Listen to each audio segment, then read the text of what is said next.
Hello everyone and welcome to our channel learn with Prabhakar. आज हम लोग डिस्कस करेंगे कि बैंक्स क्या है और उसके फंक्शंस क्या है। अगर आप लोग कोई कम्पिटिटिव एग्जाम्स जैसे कि बैंकिंग का प्रिपरेशन कर रहे हैं या फिर बैंकिंग के इंटरव्यूज़ का प्रिपरेशन कर रहे हैं या फिर अगर आप लोग कोई कॉमर्स के स्टूडेंट है और बैंकिंग के बारे में पढ़ाई कर रहे हैं तो this video is actually for you guys.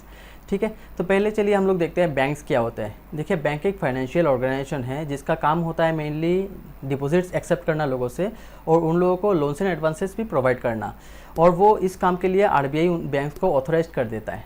ठीक है, तो ये हो गया बैंक्स के एक स्मॉल डेफिनेशन। चलिए अभी देखते हैं बैंक्स के फंक्शंस क्या है।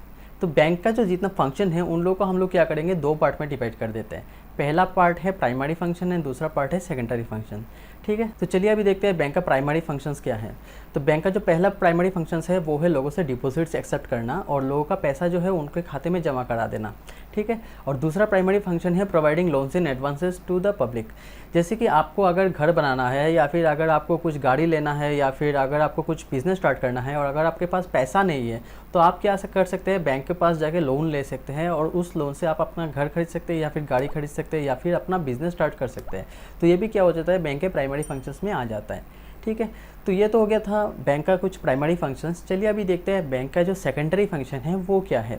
तो बैंक का जो पहला सेकेंडरी फंक्शन है वो है फंड्स को ट्रांसफ़र करना। अगर आप लोगों का कोई एक अकाउंट है कोई बैंक में और आप चाहते हैं कि उस अकाउंट से कोई दूसरे एक अकाउंट में फ़ंड्स को ट्रांसफ़र करना है तो आप क्या कर सकते हैं, बैंक में जाके ये रिक्वेस्ट डाल सकते हैं थ्रू चेक और थ्रू कोई अदर फॉर्मेट कि आप अपना फंड्स दूसरे अकाउंट में ट्रांसफ़र करना चाहते हैं। बैंक क्या कर देगा, आपका बिहाफ में आपका ये फंड को दूसरे अकाउंट में ट्रांसफ़र करा देगा। ठीक है, बैंक का जो दूसरा सेकेंडरी फंक्शन है वो है कलेक्शन ऑफ चेक। मान लीजिए आपका एक अकाउंट है स्टेट बैंक ऑफ इंडिया में और अगर आपको किसी ने एक एचडीएफसी बैंक का एक चेक दे दिया एज ए पेमेंट, तो आप क्या करेंगे, आप स्टेट बैंक के आपके जो अकाउंट है उसमें आपका एचडीएफसी जो चेक मिला है आपको एचडीएफसी का वो आप जाके वहाँ पे डिपॉजिट कर देंगे और बैंक्स क्या करेगा, आपके बिहाफ पे उस चेक को एचडीएफसी से कलेक्शन करा के लाएगा और आपके अकाउंट में क्रेडिट कर देगा उस पैसे को। तो ये हो गया कलेक्शन ऑफ चेक बैंक का। बैंक का जो तीसरा सेकेंडरी फंक्शन है वो है dealing in foreign exchange.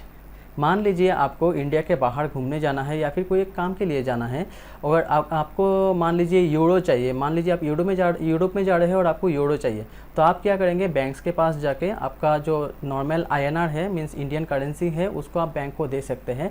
Bank क्या करेगा, आपको उसके एक्सचेंज में कुछ चार्जेस लेगा और आपको यूरोपियन करेंसी आपको प्रोवाइड कर देगा जिसके साथ आप यूरोप में घूमने जा सकते हैं या फिर आपके काम के लिए जा सकते हैं। तो ये तो हो गया dealing in foreign exchange bank का। अभी देखते हैं बैंक का फोर्थ सेकेंडरी फंक्शन क्या है। बैंक का जो फोर्थ सेकेंडरी फंक्शन होता है वो है issue of letter of credit.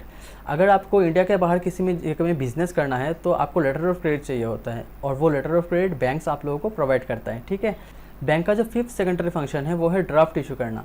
अगर आप लोगों को ड्राफ्ट से किसी को पेमेंट देना है तो आप क्या कर सकते हैं, बैंक के पास जा सकते हैं और बैंक से एक ड्राफ्ट इशू करा सकते हैं और उस ड्राफ्ट से आप किसी को भी पेमेंट्स दे सकते हैं और वो पेमेंट एकदम वैलिड रहता है। ठीक है, बैंक का सिक्स सेकेंडरी फंक्शन होता है लॉकर इशू करना अपने कस्टमर्स को। मान लीजिए आपके पास कुछ वैल्यूएबल आइटम्स है और उस आइटम्स को आप कुछ सिक्योर जगह में रखना चाहते हैं तो आप क्या कर सकते हैं, बैंक के पास जाके एक लॉकर ले सकते हैं और उस लॉकर में आप आपके जितने भी सिक्योर्ड आइटम्स है या फिर कुछ वैल्यूएबल आइटम्स है उसको वहाँ पे रख सकते हैं। और सबसे बढ़िया बात है उस लॉकर को नॉर्मली आप ही एक्सेस कर सकते हैं, दूसरा कोई नॉर्मली नहीं कर सकता एक्सेस। ठीक है, तो ये हो गया सिक्स्थ फंक्शन बैंकिंग के। बैंक का जो सेवन्थ सेकेंडरी फंक्शन है वो है बैंक एक एजेंट की तरह काम करते हैं अपने कस्टमर्स के लिए।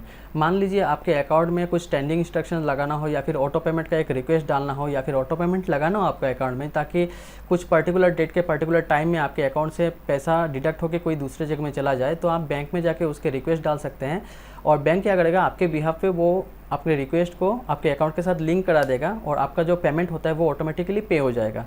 ठीक है, तो ये हो गया हम लोगों का बैंकिंग क्या है और उसके फीचर्स क्या है। अगर आप लोगों को इस वीडियो को अच्छा लगा तो काइंडली हमारे वीडियो को लाइक करिए और दूसरों के साथ शेयर करिए। हम लोग के चैनल को सब्सक्राइब करके बेल आइकन को दबा दीजिए ताकि आपको नया वीडियो जल्दी से जल्दी मिल पाए। चलिए, थैंक यू।